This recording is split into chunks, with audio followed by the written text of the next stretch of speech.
I have lost 77 pounds 3 times. 3 times. That's over 230 pounds. And this has happened after each pregnancy. I've been pregnant 3 times in 4 years. And this is all while breastfeeding, no sleeping, had 2 under 2, and then 3 kids with a husband who worked away. Now, mind you, I was very fit.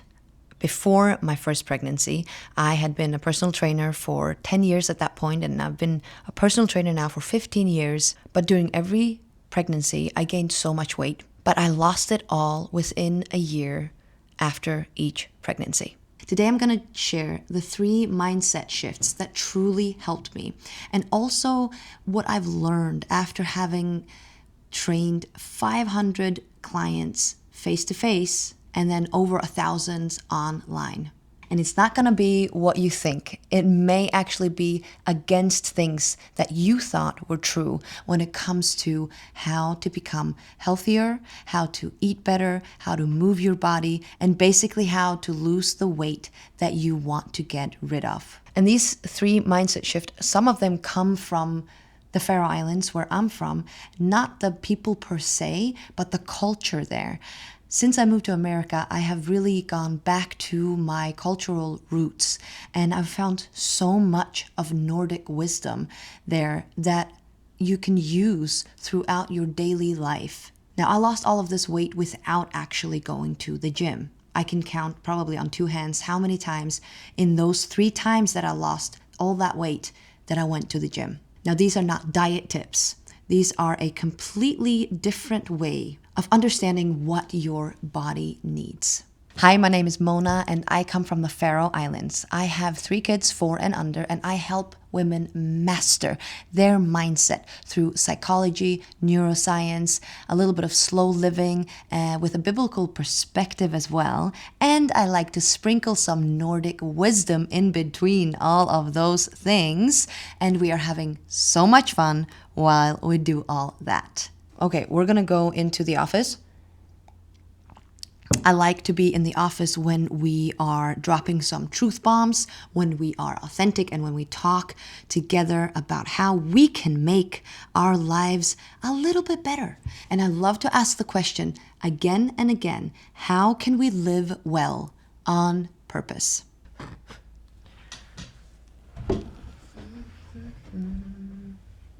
All right, I want to say something that might land a little bit different than what you're used to hearing, but there are 2 camps when it comes to fitness and losing weight, and especially postpartum. And that is, one camp is just love your body, no matter what it looks like or how you're feeling, just love it and let it be, and that's it. And the other camp is that it's supposed to melt off of you, especially if you're breastfeeding, or work really, really, really hard in the gym.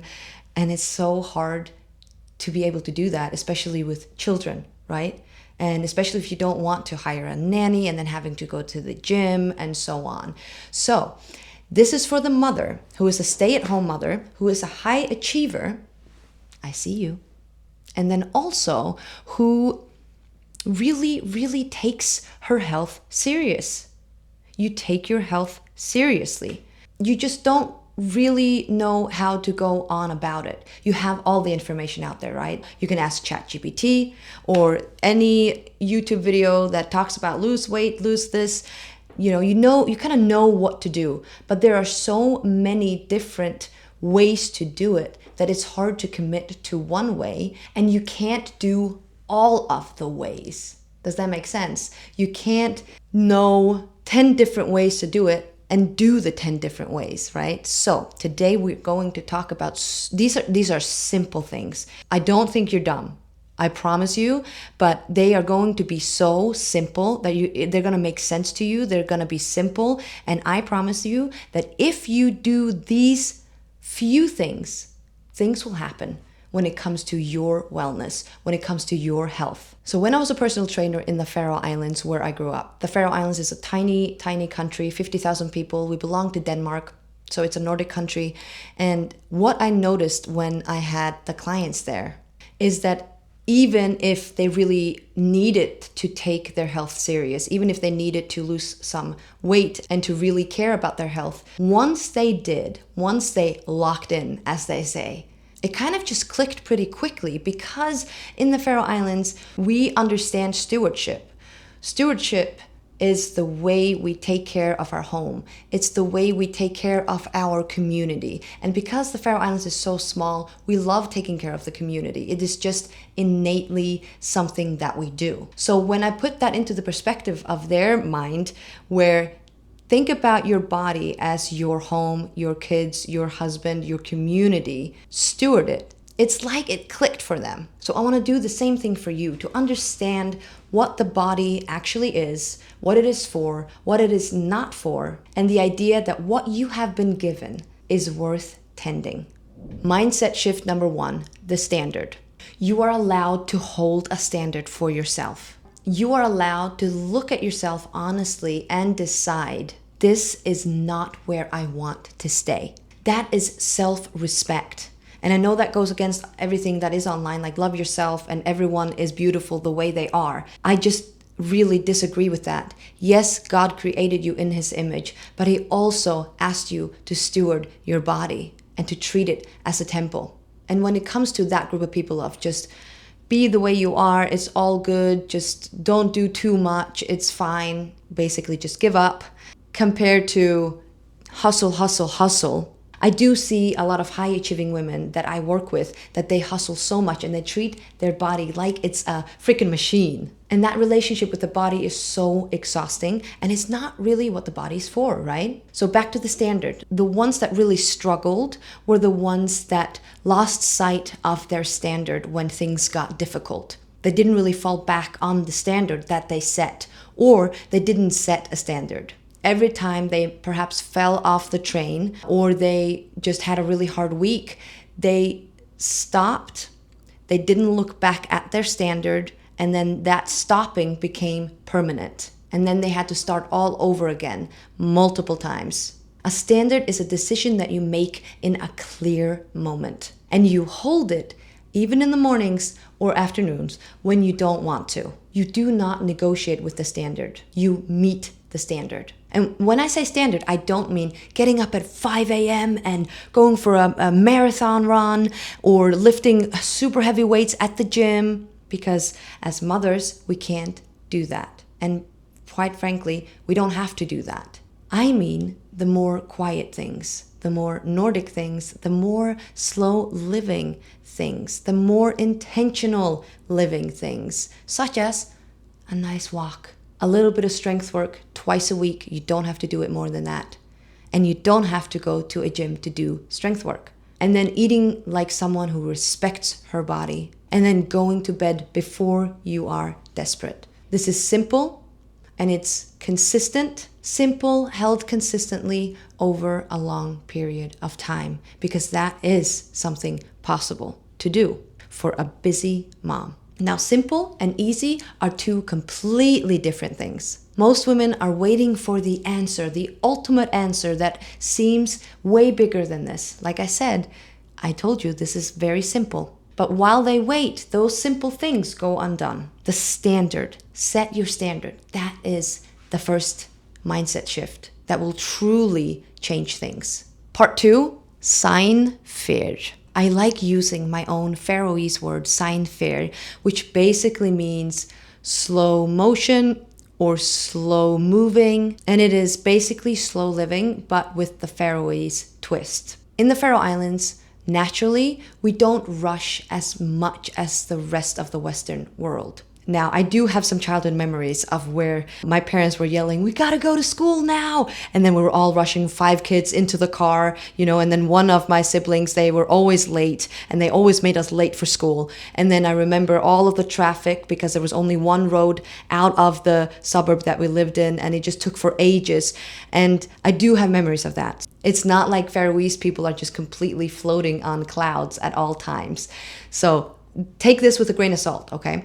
But because the Faroe Islands are a small chunk of islands that are connected, so we are like island people. We take things more slow. And plus, the Faroe Islands is the least sunniest place on earth. Actually, I read an article that said that Tórshavn, which is the capital of the Faroes, is the second least sunny place on earth. So the weather actually controls a lot of what we do. And throughout generations and generations of saying, well, we can't do it today because of the weather. We'll try again tomorrow. It didn't make us lazy, it made us patient, and it made us actually good at delayed gratification. So what I want you, who doesn't live there, to take from this is that Seinferð, slowing down, it is very good for us to move at a pace that is natural. Not that the culture or the system says that you should do, but natural. What is your natural state? What is your actual, if you look deep down and if you try to slow down a little bit, answer a little bit slower, move a little bit slower, because at that point when you do that, you calm your nervous system down. And as a mother, I love you girls. I love you because I feel you. And it can be very stressful and the nervous system is shot at all times. We survive on caffeine with almost no sleep, and we just feel the stress all the time, the anxiety, if we allow it. The way I learned to slow down wasn't because I'm from the Faroe Islands only. It was after I had been living a crazy life in my youth, where I lived around the world. I lived in Australia, Germany, England, and then America, and then back to the Faroe Islands. And then I got married and had kids there. What happened, I had been go for so long, I went to the smallest town ever. I moved to the smallest town of Vestmanna with my husband and one baby. Vestmanna is the epitome of slowing down, of a slow town. And even the people talk a little bit slower, and I love it. But for me, then it was a complete shock because I was like, go. I said, go. But then nothing happened. The weather was gray. Not much happened in the town. It did happen behind closed doors, a good thing, which is community. The community was absolutely thriving. Everyone helped each other there. Everyone was so kind to me, and everyone loved my daughter. She even got bonus grandparents and bonus godmothers. Like, it was just absolutely amazing. But for me, who had been a high achieving woman for so long, suddenly becoming a mother, and now I had an 8-month-old, and I moved to the tiny town, it was really, really difficult for me. But in difficult times, that's when we grow, right? God knows what he's doing. And that's what I needed. I needed to slow down. Do you feel like that? That you're just like rush. And perhaps God is nudging you to breathe and just slow down a little bit?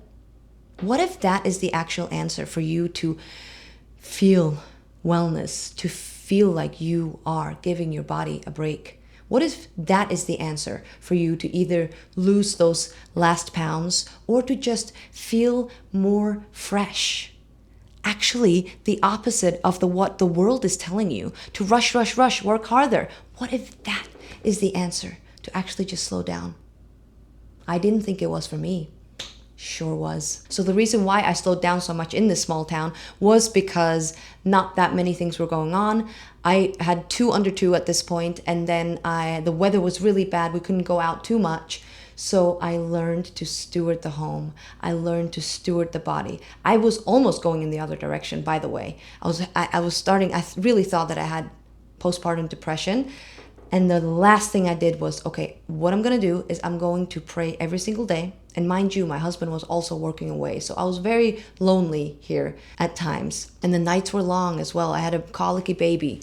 So what I did, I said, if this is postpartum depression, I'm going to try 2 things. Number 1, I'm going to pray every single day and ask God to guide me, to teach me what he is trying to teach me in this season, to reveal what he's trying to teach me.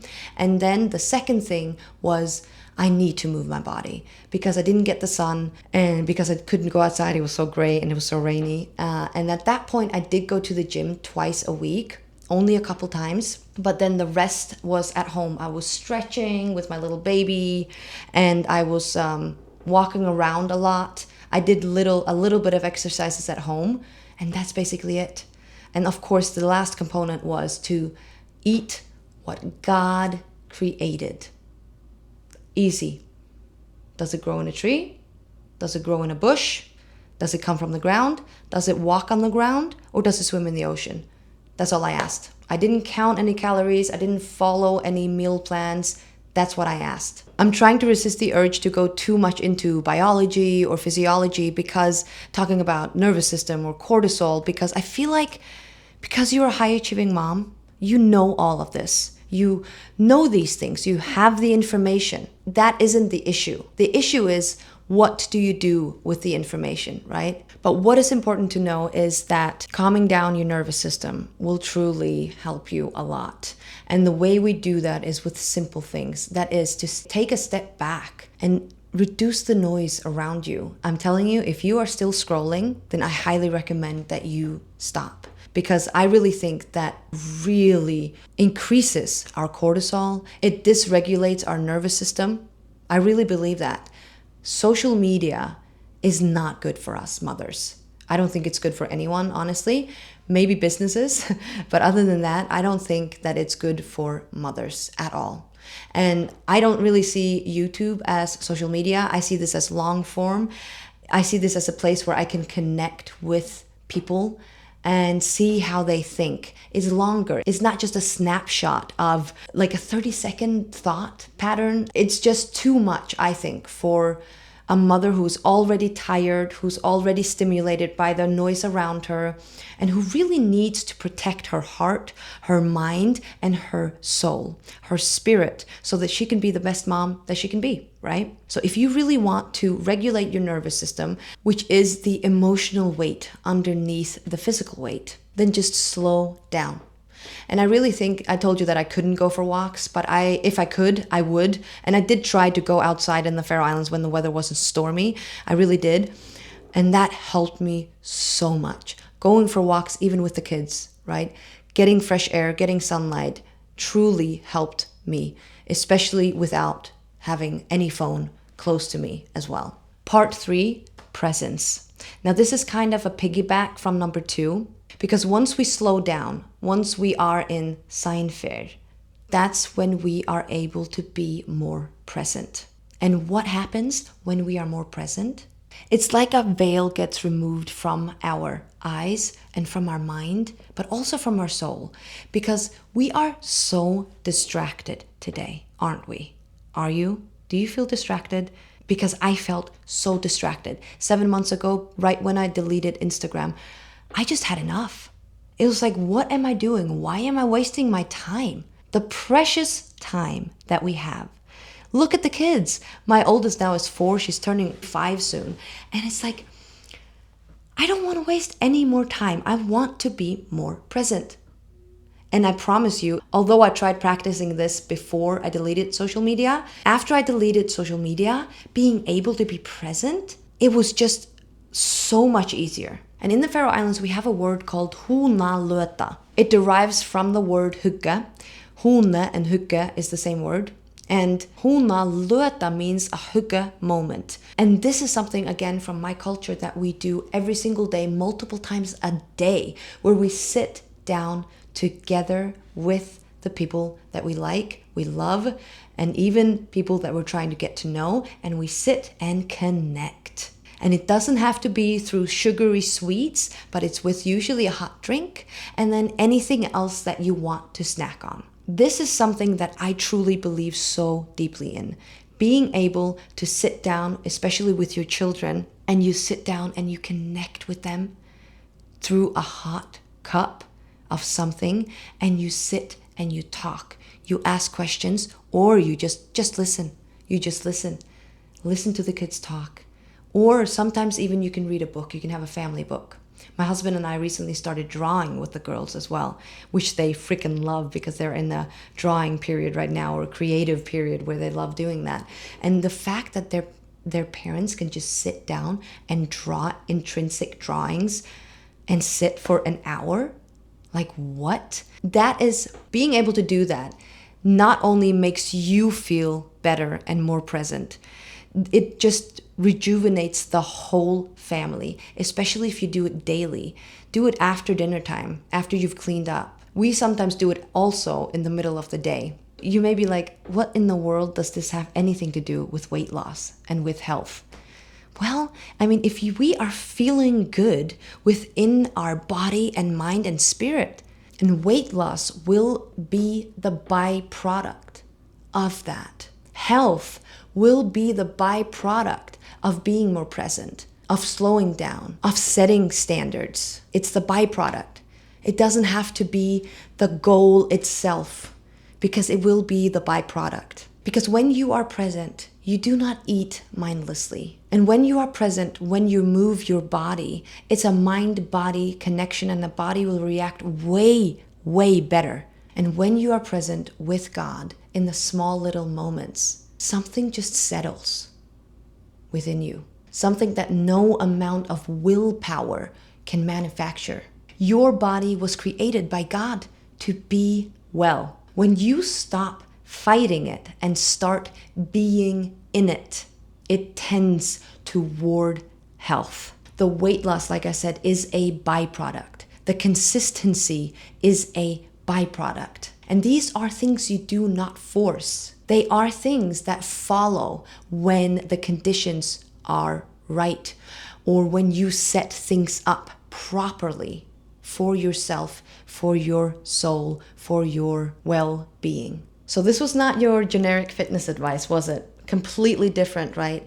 Quick break. If you're still watching, then you know that diets, they don't work when you're exhausted, let alone work at all. You need a different voice in your head. That is exactly what Built for This is. It's not a course that you have to study. It is just 10 audio recordings where I walk you through the mindset, the food, and the habits that I used to lose this weight, and that I know that other people have used as well. You just put your headphones in while you do the dishes, while you do the laundry, while you go for a walk, and get your mind right. If you want me in your corner, helping you to hold that standard, the link is right below. You can start listening in 5 minutes. Okay, back to the video. And I just want to say that if you feel lonely on this journey, and if you feel like God is nudging you to be better, then I made a video on this as well, and I'll make sure to link it at the end.